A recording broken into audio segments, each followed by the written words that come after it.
وہ 10 سال کی بچی سہمی ہوئی اس عورت کی آنکھوں میں اپنے لیے نفرت کی پھنکار دیکھ رہی تھی۔ واہ کریم صاحب، ناگن خود مر گئی اور اس سمپولی کو یہاں بھیج دیا۔ کیا ضرورت تھی آپ کو اسے لانے کی؟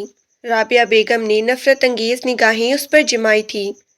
انہیں حیرت بھی ہو رہی تھی، بجائے ان کی نفرت بھری آنکھوں سے خوفزدہ ہونے کے، وہ حیرت سے انہیں دیکھی جا رہی تھی۔ وہی بڑی آنکھیں، لمبی کھڑی ناک، گلابی لب، گورا چٹا رنگ، شہد رنگ ہونٹ، وہ بالکل اپنی ماں کنول کی دوسری کاپی تھی۔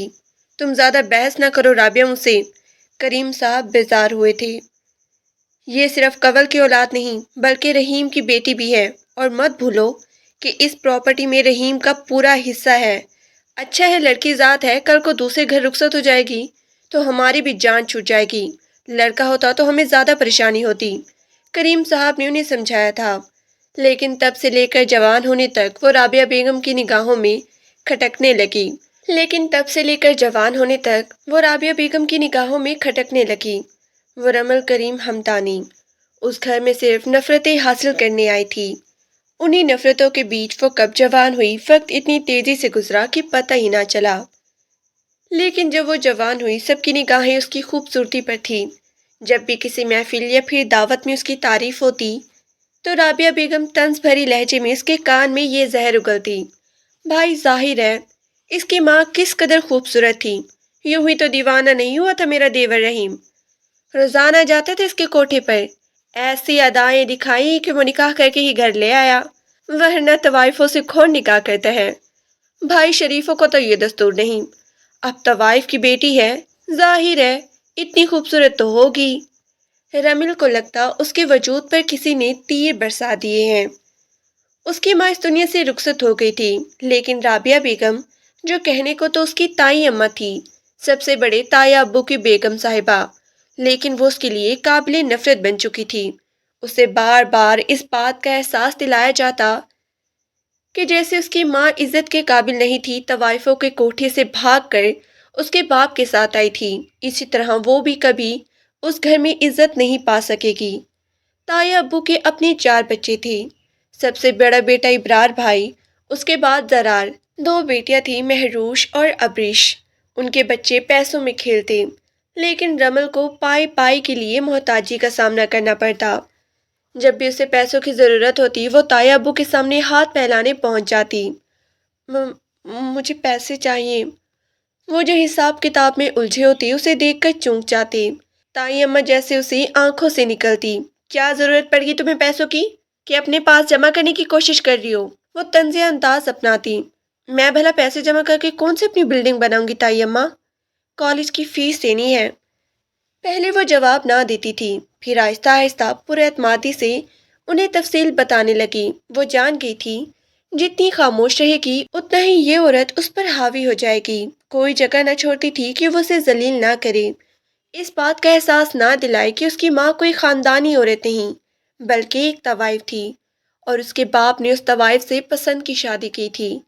10 سال تک وہ اپنی ماں کے ساتھ رہی تھی، آج بھی اس کی منمونی صورت اس کی آنکھوں کے سامنے جاتی نہیں تھی، لیکن جب بیماری نے اسے کہیں کا نہ چھوڑا، موت کے منہ میں جانے لگی، تو اس نے جانے سے پہلے تایا ابو کو فون کر کے بلایا تھا: یہ آپ کے چھوٹے بھائی کی امانت ہے بھائی صاحب، آپ کے خاندان نے مجھے تو قبول نہیں کیا، لیکن یہ معصوم تو آپ کے بھائی کا خون ہے، اسے اپنے ساتھ لے جائیں، اگر نادرا بھائی کو پتہ چل گیا میری بیٹی کے بارے میں تو وہ اسے اپنے ساتھ لے جائے گی، پھر آپ کے سگے بھائی کی یہ نشانی روزانہ جوان لوگوں کے بستر گرم کرے گی، کیا یہ بات آپ کو گوارا ہوگی؟ کنول نے روتے تڑپتے انہیں ایک بھیانک سچائی سے آگاہ کیا تھا۔ کریم بھی اس حقیقت سے واقف تھے۔ انہیں اس خوبصورت بچی کو دیکھا، سر پر سکارف لپیٹے، بہت ہی سیدھی سادی اور معصوم لگ رہی تھی۔ پھر انہوں نے لمحے بھر کو نہ سوچا اور اسے اپنے ساتھ لے کر آگے۔ ان کی بیوی رابعہ بیگم اس ننھے وجود سے نفرت کا اظہار کیا تو ان کے 4 بچے بھی اس سے منہ نہ لگاتے، جس طرح ان کی ماں نے سمجھایا تھا کہ یہ لڑکی ہے تو تم لوگوں کی کزن، لیکن نہ عزت کے قابل ہے اور نہ ہی محبت کے، کیونکہ اس کی ماں ایک طوائف تھی۔ اسی نفرت کے بیچ وہ پل کر جوان ہوئی تھی، پھر بھرے گھر میں رہتے ہوئے بھی بالکل تنہا، نہ اپنی تکلیف نہ اپنا دکھ درد کسی کو بتا سکتی تھی، لیکن اس کے اندر اتنا اعتماد تھا کہ اب وہ تائی اماں کی کسی بھی غلط بات کا آنکھوں میں آنکھیں ڈال کر جواب دینے کی ہمت رکھتی تھی۔ یہی وجہ تھی کہ اب وہ اسے زیادہ بحث نہ کرتی تھی، اپنے دونوں بیٹوں کو اسے یوں دور رکھتی جیسے وہ ایک اسیب ہے جو ان کے بیٹے کو نگل لے گی۔ لیکن قسمت کو کچھ اور ہی منظور تھا۔ وہ سوچ بھی نہیں سکتی تھی کہ کل کو یہی لڑکی جوان ہونے کے بعد ان کے بیٹے کا عشق بن جائے گی۔ جھلستی گرمی میں وہ گھر پہنچی تھی۔ بارش فین خراب ہوئی تو باقی کا سفر اسے خوار ہو کر طے کرنا پڑا تھا۔ پوش میں کھڑی چار چار گاڑیاں اسے کسی کام کی نہیں تھی۔ اسے اتنا حق نہیں تھا کہ کسی کو فون کر کے کہہ دیتی کہ وہ سڑک کنارے کھڑی ہے اور آ کر اسے لے جائیں۔ اس گھر میں رہنے والے ایک آدھے فرد کے علاوہ تقریباً سبھی اسے نفرت کرتی تھی۔ خاموشی سے وہ اپنے کمرے میں آئی تھی، یونیفارم چینج کر کے کچن میں چلی آئی۔ بانو دوپہر کے برتن دھو رہی تھی۔ تقریباً سب نے ہی کھانا کھا لیا تھا، 2:30 بج رہی تھی، لیکن ابھی اس نے کھانا کھا کر نماز پڑھنی تھی۔ جلدی جلدی 2-3 نوالے لے کر وہ نماز پڑھنے چلی گئی۔ یہ اس کا روز کا معمول تھا۔ بھلے اسے ایک طوائف نے جنم دیا تھا، لیکن ضروری نہیں کہ طوائف کی بیٹی وہی سب کرے جو اس کی ماں اپنی جوانی میں کیا کرتی تھی۔ وہ نہ صرف نماز پابندی سے پڑھتی بلکہ قرآن پاک پڑھنے کا بھی شوق رکھتی تھی۔ روزانہ فجر میں اٹھ کر نماز پڑھنا، پھر قرآن پاک کی تلاوت کرنا اس کا معمول تھا۔ لان میں چلی آتی جہاں لان کے پنجرے میں موجود وہ خوبصورت پرندے جنہیں زرار نے پال رکھا تھا اس کی توجہ کا مرکز بن جاتے۔ ان کے سامنے دانے رکھتی، پانی دیتی، پھر ان سے باتیں کرتی۔ اپنی تنہائی سے لڑنا اسے اکیلے جینا آ گیا تھا جیسے۔ یہ بھی وہ خدا کا شکر ادا کرتی تھی کہ اس کی زندگی بہت سو سے اچھی تھی، کم از کم یہاں اس کی عزت تو محفوظ تھی، بھلے ہی اس کی اپنے حقارت بھری نظروں سے دیکھتی، لیکن یہاں وہ سر چھپائے بیٹھی تھی۔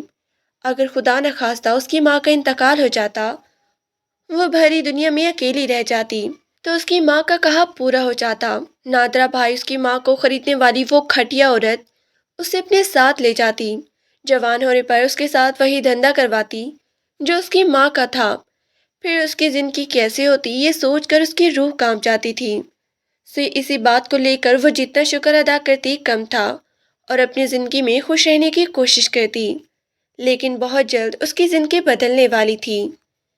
تایا ابو اور ابرار بھائی کو ایک بہت بڑی کمپنی کا کانٹریکٹ مل گیا تھا۔ ان کا گارمنٹس کا بزنس تھا۔ تایا ابو نے گھر آ کر یہ خوشخبری اپنی بیوی بچوں کو بتائی تھی۔ رمل جو بانو کے ساتھ رات کے کھانے کی تیاری کر رہی تھی، وہ بھی ان کی باتیں سن رہی تھی، کیونکہ کچن میں لانچ تک کا فاصلہ اتنا زیادہ نہیں تھا۔ مہروش اور ابریش دونوں ہی بابا کی سر ہو گئی تھی۔ بابا پارٹی کرتی ہیں، زبردست، اتنا بڑا کانٹریکٹ ملا ہے آپ کو آخر۔ ان کے کہنے پر تایا ابو تیار ہو گئے تھے۔ آنے والے سنڈے کو ایک بڑی پارٹی کی تیاری کی جا رہی تھی۔ پھر رمل کا دل گھبراتا تھا ایسی تقریب سے۔ لوگوں کی عجیب و غریب نظریں اور رابعہ بیگم کے طنزیہ جملے اس کی روح چھلنی کر دیتے تھے، اس لیے وہ ایسی تقریبات سے دور رہتی تھی۔ لیکن مہروش اور ابریش بہت ہی پرجوش ہو کر باتیں کر رہی تھی۔ تبھی زرار چلا آیا۔ اس کی یونیورسٹی کا آخری سال تھا۔ اگلے سال وہ بھی باپ اور بھائی کا بزنس جوائن کرنے والا تھا۔ کس بات پر اتنی خوش ہو؟ وہ دونوں بہنوں کو چھیڑتے ہوئے کہنے لگا۔ سنڈے کو پارٹی ہے، آپ بھی تیاری شروع کریں۔ ابرار اسے ملنے والے کانٹریکٹ کی تفصیل بتا رہا تھا۔ رمل نے کن اکھیوں سے اپنے اس مغرور کزن کو دیکھا تھا۔ سیاہ بال پیشانی پر بکھری تھی، بڑی بڑی سیاہ آنکھیں، گورا چٹا رنگ، وہ بہت ہی ہینڈسم اور خوبصورت تھا۔ تائی اماں اور تائی ابو کی سب سے لاڈلی اولاد، زرار ہمدانی۔ ابرار بھائی تو پھر بھی کبھی کبھار اس سے حال چال پوچھ لیتی، نرم مزاجی سے بات کر لیتے۔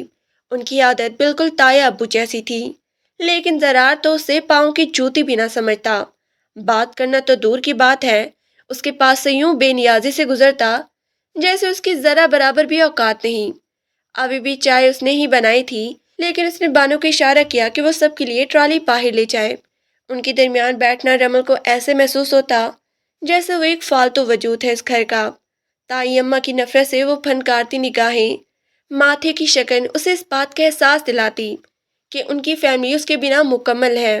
وہ یہاں آئی ہے تو اس گھر کا ناپسندیدہ وجود بن کر، کبھی بھی ان کے دل میں اس کے لیے کوئی جگہ نہ بنے گی۔ یہ احساس اسے جیتے جی مار دیتا۔ لیکن ایک دن اس نے تایا ابو کی بات سنی تھی، اب رمل بھی جوان ہو گئی ہے، میں سوچ رہا ہوں کہ ابرار کی شادی کے ساتھ ہی رمل کی شادی بھی کر دوں، جو تمہارے سر پر ہر وقت تلوار لٹکتی رہتی ہے وہ بھی ڈر ختم ہو جائے گا۔ یہ سن کر وہ سوچ میں پڑ گئی تھی۔ اس کا مطلب ہے کہ وہ جلدی اس گھر سے رخصت ہو جائے گی۔ چلو اچھا ہے، کم سے کم اسے ایک اچھا ٹھکانہ تو مل جائے گا۔ یہ سوچ کر اس نے اپنے آپ کو مطمئن کر لیا تھا۔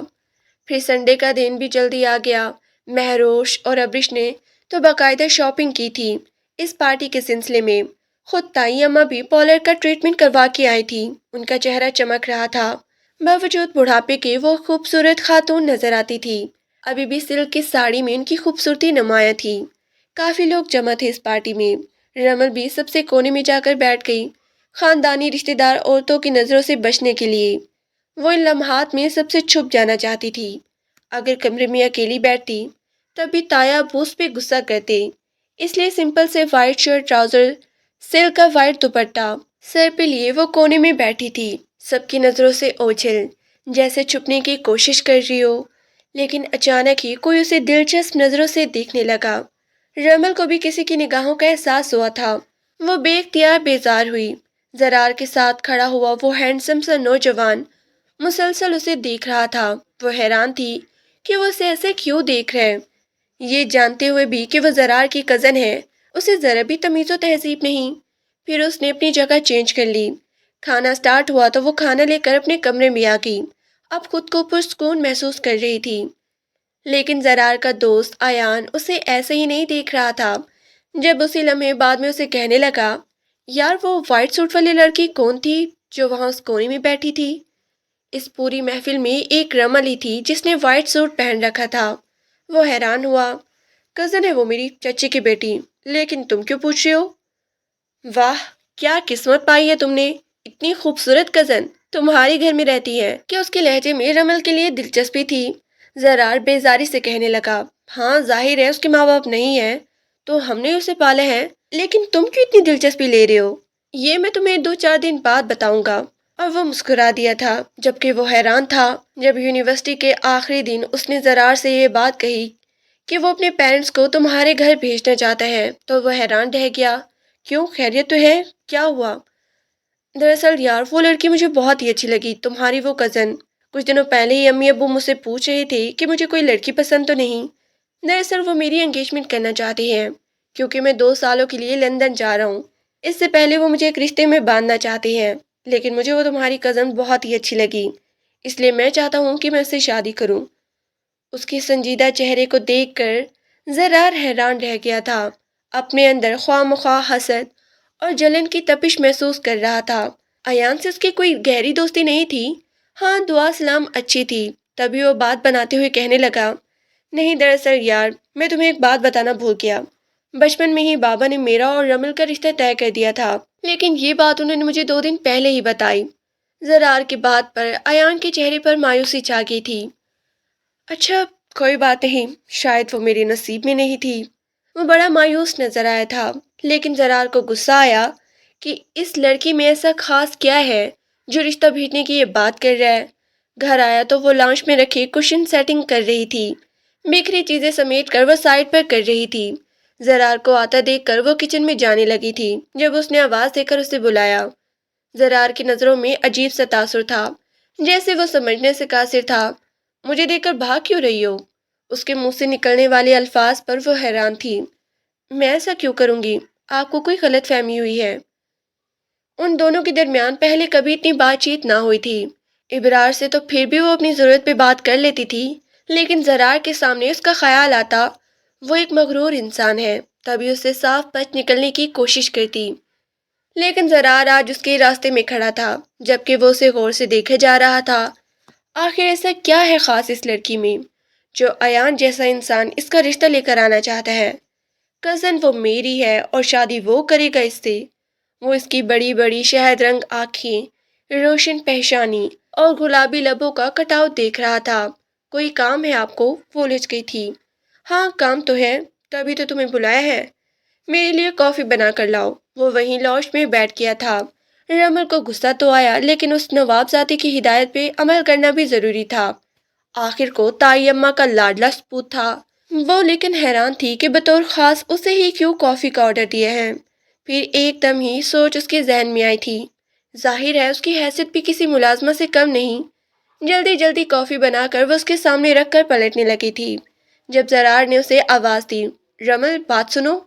نظروں کا زاویہ بدلا تو دل کسی اور انداز میں اسے دیکھنے لگا تھا، جبکہ وہ حیران پریشان اسے دیکھ رہی تھی۔ جی فرمائیے۔ اس کے چہرے پر بیزاری تھی۔ کون سی کلاس میں ہو تم؟ اس کے اگلے سوال پر وہ بے ہوش ہونے کو تھی۔ گریجویشن کا آخری سال ہے میرا، اس کے بعد یونیورسٹی میں ایڈمیشن لوں گی، وہ پرجوش تھی اسے بتا رہی تھی، لیکن سینے سے آتی تائی اماں نے اسے زرار سے باتیں کرتے ہوئے دیکھ لیا تھا۔ تبھی تیز تیز چلتے وہ نیچے آئی تھی۔ انہیں یوں اندھی طوفان کی طرح آتا دیکھ کر رمل فوراً پلٹنے لگی تھی۔ تبھی وہ تیز لہجے میں کہنے لگی، کیا باتیں کر رہی تھی تم زرار سے؟ کچھ خاص نہیں، پڑھائی کا پوچھ رہی تھی وہ مجھ سے، عام سے لہجے میں جواب دے کر وہ فوراً اپنے کمرے میں چلی گئی تھی، جبکہ تائی اماں بیٹے کے پاس چلی آئی۔ اس لڑکی سے ذرا دور رہا کرو، اداؤں کے جال نگاہوں کو کاٹ لانا کیسے بنانا ہے اور سامنے والے کو کیسے پھنسانا ہے، یہ سب اسے ورثے میں ملا ہے۔ وہ شدید غصے میں تھی زرار کو اس سے باتیں کرتا دیکھ کر۔ اچھا، لیکن میں نے تو اسے کبھی غور سے دیکھا نہیں، لیکن آج پتا چلا کہ یہ تو اچھی خاصی خوبصورت ہے۔ کنول چاچی کی بیٹی، کیا وہ بھی اتنی خوبصورت تھی؟ تائی اماں کے چہرے پر تنفر تھا۔ ایسی خوبصورتی کا کیا فائدہ جو مردوں کو خوش کرنے کا باعث بنے؟ ایسا جادو کیا تھا تمہارے چچے پر کہ نکاح کر کے اسے گھر لے آیا تھا، لیکن تمہاری دادی نے بھی اسے دھکے دے کر گھر سے نکالا۔ بھلا طوائفوں کو یہ زمانہ کب قبول کرتا ہے؟ وہ بڑی آرام سے اونچی آواز میں اسے داستان سنا رہی تھی تاکہ رمل تک ان کی آواز پہنچ جائے۔ وہ تو ابھی دروازے تک بھی نہ پہنچی تھی جب انہوں نے یہ داستان سنانا شروع کر دی تھی۔ ایک ایک لفظ زہر بن کر اس کے کانوں میں گونج رہا تھا۔ اب دیکھ لو، یہ طوائف کی بیٹی ہے، بھلے ہی کتنی شریف زادی بن جائے، نمازی پرہیزی، لیکن رہے گی تو اس کی بیٹی نا۔ معاشرے میں ایسے لوگوں کی کوئی عزت نہیں ہوتی بیٹا۔ زرار نے ماں کا چہرہ دیکھا تھا، لیکن امی ایک بات ہے، رمل ہے بہت خوبصورت، اگر یہ کنول چاچی کی بیٹی ہے تو اس میں اس کا کیا قصور؟ اگر اس نے ان کے کوکھ سے جنم لیا ہے تو؟ آپ کو بھی پتہ ہے میرا فرینڈ ایان اس میں اتنی دلچسپی لے رہا تھا کہ رشتہ بھیجنا چاہتا تھا، لیکن میں نے اسے منع کر دیا۔ تائی اماں نے اسے گھور کے دیکھا تھا۔ کیوں منع کیا؟ دماغ ٹھیک ہے تمہارا؟ اگر کوئی رشتہ آ رہا ہے، ہم اسے جلدی سے رخصت کرنے کے چکر میں ہیں اور تم ہو کہ اس کے رشتے بند کروا رہے ہو۔ وہ بہت ہی غصے میں تھی تو زرار مسکرا دیا۔ آپ کو اس کے رشتے کی فکر کرنے کی کوئی ضرورت نہیں، آپ کا بیٹا ہے نا۔ کیا مطلب تمہارا اس بات کا؟ وہ الجھی تھی۔ مطلب یہ کہ میں ہی رمل سے شادی کروں گا۔ آج احساس ہوا کہ وہ کتنی خوبصورت ہے، گھر کی عزت گھر میں ہی رہنی چاہیے امی۔ وہ مسکرا رہا تھا، اس کی آنکھوں میں محبت کے دیپ جو جل رہے تھے، اور تائی اماں کچھ بولنے کے قابل نہ رہی تھی۔ ہوش میں تو ہو تم؟ یہ کیا کہہ رہے ہو؟ کیوں، کیا برائی ہے اس میں؟ اتنی خوبصورت، پڑھی لکھی، سمجھدار، کوئی کمی نہیں اس لڑکی میں۔ میں اسی سے شادی کروں گا۔ زرار کی اٹل لہجے پر وہ چلائی تھی، ہرگز نہیں، ایک طوائف کی بیٹی کو میں کبھی اپنی بہو نہیں بناؤں گی۔ میرا فیصلہ سن لو زرار، اور دوبارہ اس معاملے میں کبھی بحث مت کرنا۔ غصے سے کہتی وہ اٹھ کر جانے لگی، لیکن زرار کا لہجہ اٹل تھا۔ شادی کروں گا تو صرف رمل سے، وہ صرف میری ہے اور میرے علاوہ اس کی کہیں شادی نہیں ہوگی، ضدی لہجے میں کہتا وہ گھر سے باہر چلا گیا تھا، جبکہ تائی اماں کے اوپر تو جیسے کسی نے گرم تیل انڈیل دیا تھا۔ غصے سے پاگل ہوتی وہ رمل کے کمرے میں چلی آئی تھی۔ وہ جو نماز کی تیاری کر رہی تھی، تائی اماں کو اپنے کمرے میں دیکھ کر حیران رہ گئی۔ جی آپ کو کوئی کام ہے؟ معصومیت سے کہتی وہ اپنے چہرے سے پانی صاف کر رہی تھی۔ وہ 2 قدم چلتی اس کے سامنے آئی اور پھر اسے بازو سے پکڑ لیا۔ اپنی اوقات اور اپنی حد میں رہو لڑکی، میری بیٹی پہ ڈوری ڈالنے کی کوشش کی تو تمہاری آنکھیں نوچ لوں گی۔ تمہاری اوقات نہیں میری بہو بننے کی یا میرے زرار سے شادی کرنے کی۔ اس پر اپنی ادائیں چلانا بند کرو۔ وہ حیران تھی، لیکن جیسے سختی سے تائی اماں نے اس کا بازو پکڑا تھا اسے بہت ہی تکلیف ہو رہی تھی۔ ہاتھ چھوڑے میرا، آپ یہ کیا کہہ رہی ہیں؟ میں نے ایسا کچھ نہیں کیا، آپ کو کوئی غلط فہمی ہوئی ہے۔ وہ حیران تھی کہ وہ سب یہ کیوں کر رہی ہے۔ اچھا، کچھ نہیں کیا، اگر میں نے تمہیں دوبارہ زرار سے بات کرتے دیکھ لیا تو مجھ سے برا کوئی نہیں ہوگا۔ اتنی نمازی پرہیزی بنتی ہو لیکن اوقات تمہاری وہی رہے گی، کوٹھے پر بیٹھنے والی۔ تمہاری ماں ایک طوائف تھی، اگر آج ہم تمہیں سہارا نہ دیتے تو تمہارے سر پہ ہاتھ نہ رکھتے تو تم اسی کی جگہ پہ بیٹھی ہوتی، لوگوں کے بستر گرم کر رہی ہوتی۔ ان کے اس قدر تلخ اور گھٹیا الفاظ پر رمل کے کانوں سے دھواں نکل رہا تھا۔ یہ سب میرے اللہ کے فیصلے ہیں تائی اماں، نہ اس میں آپ کو کوئی احسان ہے اور نہ ہی میرا کوئی قصور کہ میری ماں ایک طوائف تھی۔ اگر اس نے مجھے اچھی زندگی دینی تھی تو میں اس کی مستحق تھی، کیونکہ اس نے پہلے ہی یہ فیصلہ کر لیا تھا۔ وہ جو مالک اوپر بیٹھا ہے وہ سب سے بہترین فیصلہ کرنے والا ہے۔ اس نے تائی اماں کی نفرت میں بڑی عاجزی اور سادگی سے جواب دیا تھا کہ وہ لب بھیج کے رہ گئی، پھر سختی سے کہنے لگی، تمہیں تو میں دیکھ لوں گی۔ خیر ابھی تو مجھے ابرار کے بارے میں سوچنا ہے، جلد سے جلد اس کی شادی کرنے کا سوچتی ہوں، ورنہ ایسا نہ ہو کہ زرار کی طرح وہ بھی تمہاری اداؤں کے جال میں پھنس کر تم سے شادی کرنے کی ضد کر لے۔ وہ غصے سے تن فن کرتی چلی گئی تھی، جبکہ وہ ان کے الفاظ پر غور کرتی رہ گئی۔ اسے کچھ سمجھ نہیں آئی تھی کہ آخر کیا وجہ تھی ان کے غصے کی۔ وہ زرار ہمدانی جو کبھی اس سے بات تک نہ کرتا تھا، اب وہ کبھی لان میں بیٹھی ہوتی تو اس کے پاس چلا آتا، کبھی وہ اس کو پرندوں کو دانہ ڈالتی، پانی رکھتی تو وہ اسے مسکرا کر دیکھتا۔ کتنا خیال رکھتی ہو تم میرے پرندوں کا، سچ میں تمہارا دل بہت ہی اچھا ہے، ورنہ مجھے تو کئی کئی دن تک ان کا خیال ہی نہیں آتا۔ وہ اسے اپنے سامنے کھڑا دیکھ کر اضطراب کا شکار ہو جاتی۔ آپ پلیز مجھ سے بات مت کیا کریں۔ ایک دن ماتھے پہ شکن لیے وہ اسے اپنے سے بات کرنے سے منع کر رہی تھی۔ کیوں بات نہ کروں؟ تم کیا لیڈی ڈائنا ہو؟ زرار مسکرا دیا۔ بات وہ نہیں ہے زرار بھائی، آپ بھی میری کزن ہیں، اسی گھر میں ایک ساتھ پل کر ہم سب جوان ہوئے ہیں، لیکن تائی اماں کو پسند نہیں، وہ آپ کی ماں ہے، آپ پہ فرض بنتا ہے کہ آپ ان کی پسند ناپسند کا خیال رکھیں۔ وہ 2-3 دفعہ مجھ پہ غصہ کر چکے ہیں اس سے پہلے کہ میں ان کے غیظ و غضب کا شکار ہو جاؤں۔ میری بہتری اسی میں ہے کہ آپ مجھ سے بات نہ کیا کریں۔ آئندہ آپ مجھ سے بات کریں گے تو میں آپ کی کسی بات کا جواب نہیں دوں گی۔ اچھا کیا بات ہے تمہاری؟ یہاں میں تم سے شادی کرنے کے لیے تڑپ رہا ہوں، میں نے کئی دن پہلے ہی اپنی اماں سے اس خواہش کا اظہار کر دیا تھا اور بابا سے بھی کہ میں تمہیں اپنی زندگی کا ہمسفر بنانا چاہتا ہوں، اور تم مجھ سے بات کرنے سے بھی انکار کر رہی ہو۔ عجیب معاملہ ہے رمل، محبت میں اتنی ذلت تو شاید کوئی برداشت نہ کرے۔ اس کی باتوں پر حیران ہوتی رمل کچھ بول نہ سکی تھی۔ محبت کیسے؟ محبت کیا مطلب آپ کا؟ وہ محبت جو مجھے تم سے ہو گئی ہے، اسی لیے میں تم سے شادی کروں گا۔ اب تمہیں پریشان ہونے کی کوئی ضرورت نہیں، اپنی زندگی، اپنے ہونے والے مستقبل کے بارے میں اب تم ہمیشہ اسی گھر میں رہو گی، میری ہمسفر بن کر۔ وہ مسکرا رہا تھا، اس کی خوبصورت آنکھیں چمک رہی تھیں، اور رمل اپنے سامنے کھڑی اس لمبے چوڑے ہینڈسم شخص کو دیکھ کر اپنی دھڑکنوں کو عجیب دھڑکتا ہوا محسوس کر رہی تھی۔ لب بھیج کے کھڑی وہ کچھ بولنے کے قابل نہ رہی تھی۔ اسے سمجھ آیا تھا کہ اسے تائی اماں کی وہ تلخ باتوں کا مطلب۔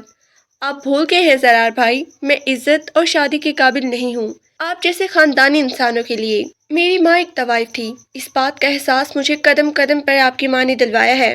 وہ آپ کے لیے کوئی ہیرا تلاش کریں گی، کوئی خاندانی ہیرا جو اس گھر میں آپ کے ساتھ بہت ہی اچھا لگے گا۔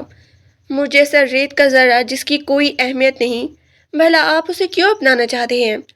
وہ پورے اعتماد سے بات کر رہی تھی۔ زرار مسکرا دیا، واہ کتنی اچھی باتیں کرتی ہو تم تو، قسم سے بہت ہی اچھی لائف گزرے گی ہم دونوں کی، تم فکر مت کرو۔ امی کا لاڈلے بیٹے کی خواہش وہ کبھی بھی ادھوری نہیں رہنے دیں گی، بس تم میرے علاوہ کسی کے بارے میں بھی سوچنا مت۔